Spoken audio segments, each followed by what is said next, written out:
Sono nata e vivo a Bolotana, in un paese del Marghine, situato in una bella collina. Bolotana condivide con Ottana la stessa famosa piana industriale. Oggi questo sogno industriale si è trasformato in un incubo e per noi il prezzo da pagare è insostenibile, è quello dell'inquinamento, dei veleni, delle malattie e dei morti. I veleni attirano veleni, questo è un fatto. Infatti nella nostra piana è in funzione oggi una discarica di rifiuti speciali, la discarica di Coronas Ventosas. Qualche mese fa in questa discarica hanno portato un piccolo carico, esattamente radio 226, accertato.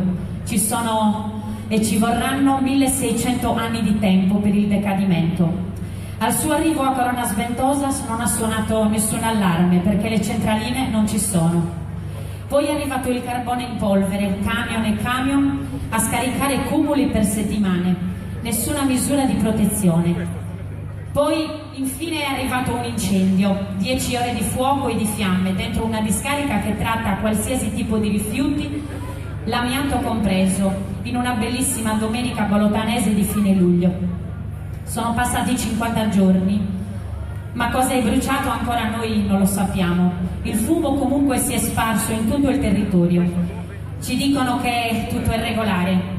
Io sento dire da qualche giorno che quella sarà la piana che ospiterà le scorie radioattive di tutta Italia.